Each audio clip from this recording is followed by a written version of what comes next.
Hello student, welcome back my YouTube channel vision coaching classes में आप सभी का स्वागत है।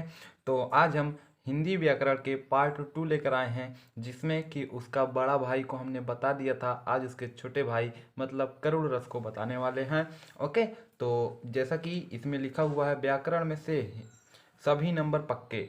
ठीक है, 95% है कि सभी नंबर आपके पक्के हो जाएंगे इस वीडियो। और जितनी भी मैं ग्रामर की वीडियो बनाऊंगा क्लास 10th वाली, आप लोग उसको देखेंगे तो व्याकरण के सभी पक्के नंबर हो जाएंगे। गारंटी है इस चीज़ की। मैं रियली मैं बता रहा हूँ। और मैं आपको एक सरप्राइज भी देने वाला हूँ। कैसे आप जानोगे कि आप लोगों का जो सिलेबस है बहुत अच्छे तरीके से तैयार हो गया है, अभी क्या नहीं तैयार हुआ है, और क्या जो नहीं तैयार उसे कैसे प्रिपेयर करना है। और बहुत ही जल्द मैं इसी चैनल पर सामाजिक विज्ञान की multiple choice question most important भी डालने वाला हूँ। ओके, तो बने रहिए इसी चैनल पर। विजन कोचिंग क्लासेज में आपको सब मिल रहा है, मैथमेटिक्स, साइंस, हिंदी और सोशल साइंस।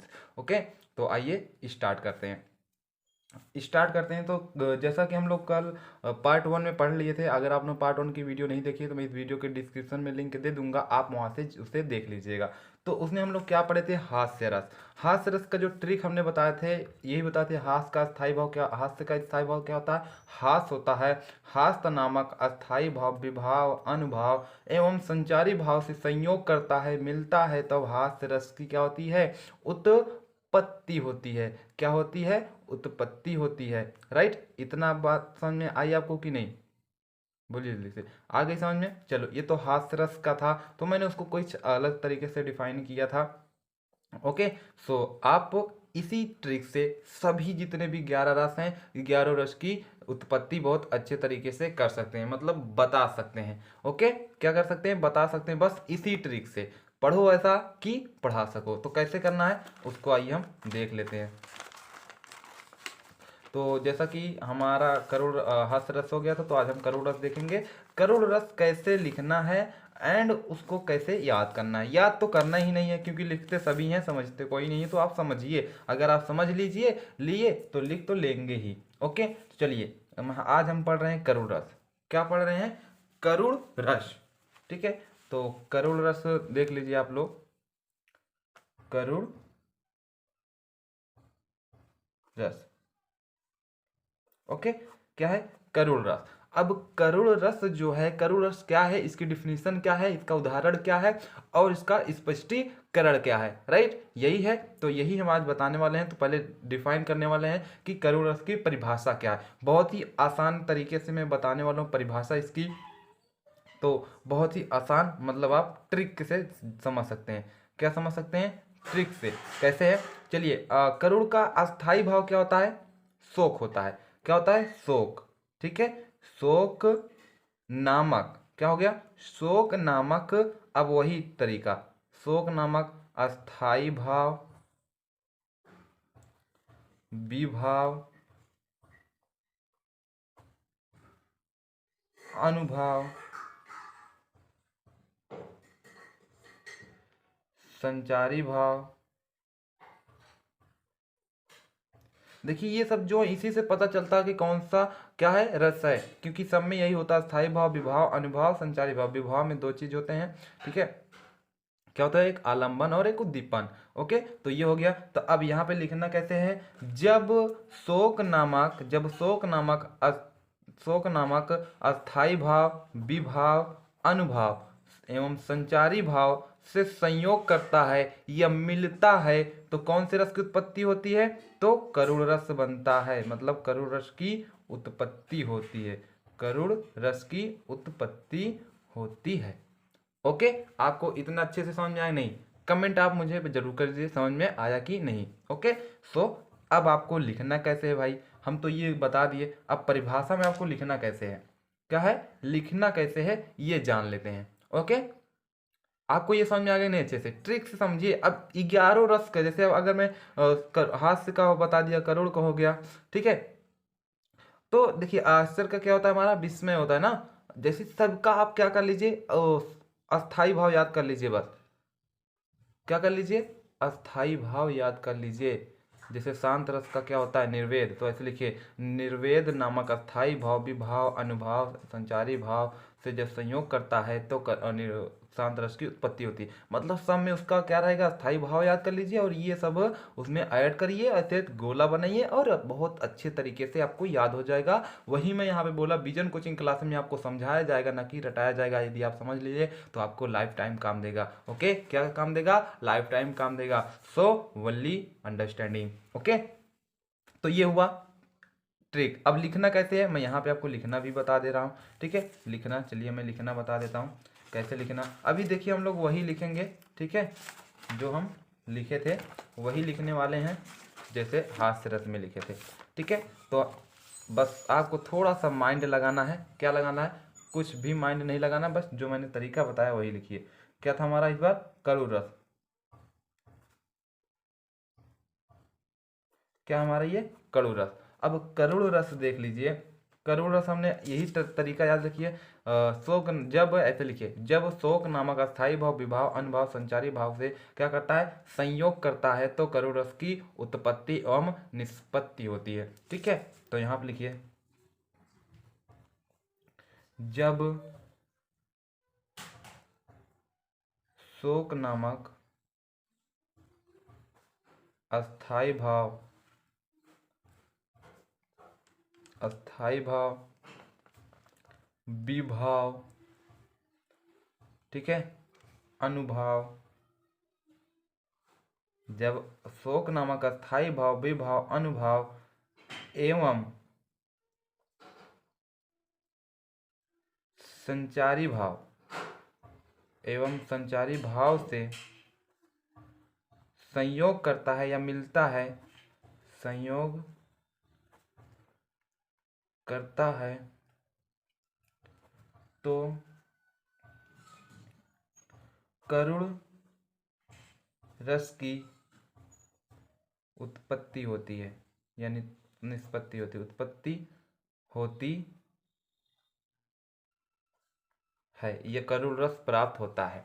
ओके, क्या होता है, करुण रस प्राप्त होता है। आया आपको इतना समझ में नहीं, देखिए मैंने कुछ किया नहीं, केवल इसी ट्रिक से लिखा। जब शोक नामक अस्थाई भाव विभाव अनुभाव एवं संचारी भाव से संयोग करता है तो करुण रस की निष्पत्ति होती है। देखिए, जब शोक नामक अस्थाई भाव विभाव अनुभाव एवं संचारी भाव से संयोग करता है तो करुण रस की प्राप्ति होती है, उत्पत्ति होती है। आया समझ में। ये तो आप क्या क्या था, बहुत ही इजीली तरीके से डिफिनीशन हो गया। क्या हो गया, बहुत आसानी से बिना याद करने वाली चीज डिफिनीशन मैंने आपको बता दी है। ओके, अब आइए इसका उदाहरण भी देख लेते हैं।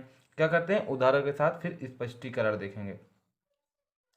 उदाहरण इतना सरल हम बता रहे हैं आपको कि आपको देखते ही याद हो जाएगा। ठीक है, क्या हो गया, देखते ही याद हो गया जाएगा।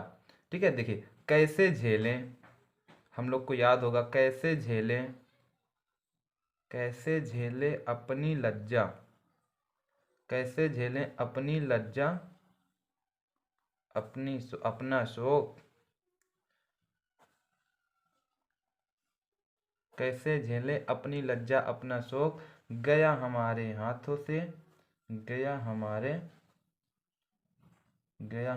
हाथों से, हाथों से राष्ट्रपिता, राष्ट्रपिता परलोक, राष्ट्रपिता परलोक, राष्ट्रपिता परलोक। ओके, देखिए इसमें आपको पहचानने से कैसे पहचानेंगे कि यह करुण रस का ही है। शोक मतलब क्या होता है, दुखी। आपने कभी तेरही का निमंत्रण अगर देखोगे, उसमें लिखा हुआ शोक के साथ सूचित करना पड़ रहा है कि ठीक है, ऐसे ऐसे लिखा रहता। तो इसमें देखिए करुण रस हम कैसे पहचानेंगे, जब शोक, हीन, दीन, ये सब बातें आएंगी, परलोक, ये सब चीज बातें आएंगी, तो आप पहचान जाइए कि यहाँ पे कौन सा रस है, करुण रस है। ठीक है, कौन सी बातें, जब दीन, हीन, ठीक है, शोक, करुण भी आ जाएगा और परलोक, ऐसी सी बातें आ जाएंगी जिससे आपको लगेगा बस यहाँ पे दुख प्रकट हो रहा है, तो आप लोगों का क्या हो जाएगा, वहां पे करुण रस हो जाएगा। ओके, इतनी बात आई समझ में आपको, कमेंट में जरूर लिखिए। तो आपको ये उदाहरण अच्छे से समझ में आया, बहुत ही आसान है ना। हमारे राष्ट्रपिता परलोक मतलब गांधी जी तो चले गए ही हैं। ठीक है, तो कैसे झेलें अपनी लज्जा अपना शोक, गया हमारे हाथों से राष्ट्रपिता परलोक, ये याद हो गया अच्छे से, बोलिए जल्दी से कमेंट कीजिए। ठीक है, तो अब इसका आप लोग स्पष्टीकरण लिख सकते हैं, स्पष्टीकरण। अब हम लोग कर लेते हैं स्पष्टीकरण, बोलिए इसका आप लोग स्पष्टीकरण कर लेंगे? जल्दी से मुझे कमेंट में बताएं। स्पष्टीकरण कर लेंगे कि मैं बताऊं? चलिए ठीक है, मैं बता देता हूँ स्पष्टीकरण। बहुत ही आसान है स्पष्टीकरण इसका। ओके, तो स्पष्टीकरण देखते हैं। स्पष्टीकरण में क्या लिखेंगे? उपयुक्त। उपयुक्त,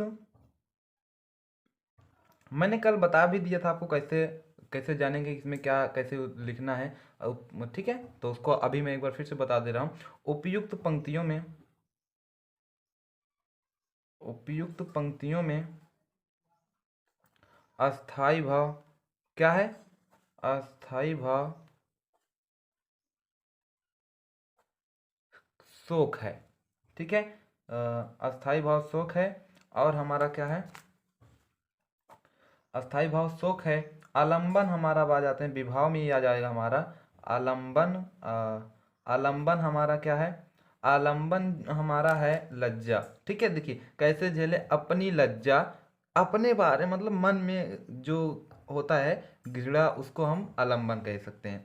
तो यहाँ पे लज्जा हो गया हमारा। ठीक है, लज्जा क्या हो गया? आलंबन हो गया। अब इसी में हमारा उद्दीपन आ जाएगा, ऐसे ही आपको लिखना है। ठीक है, उद्दीपन हमारा क्या है? उद्दीपन हमारा जो है किसके कारण हमारे जो मन में क्या रहा है? आप बताइए, मन में जो हमारे विचार आ रहे हैं वो किसके कारण आ रहे हैं? महात्मा गांधी के मरने पर। महात्मा गांधी के मरने पर ही यह कहा गया था। ठीक है, कैसे झेले अपनी लज्जा अपना शोक, गया हमारे हाथों से राष्ट्रपिता परलोक। ओके, ये हो गया उद्दीपन। अब आते हैं हम, जब अनुभाव अगर बताएंगे आप लोगों का, अनुभाव भी हम लोगों का वही हो जाएगा, लज्जा ही हो जाएगा। ओके, क्या हो जाएगा? अनुभाव भी हम लोगों का लज्जा ही हो जाएगा। ठीक है, सो ऐसे ही आप लोगों को क्या करना है? अच्छे से लिखना है।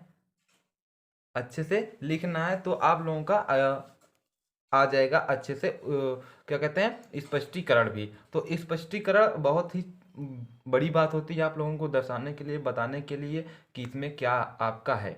ओके, कैसे ही है।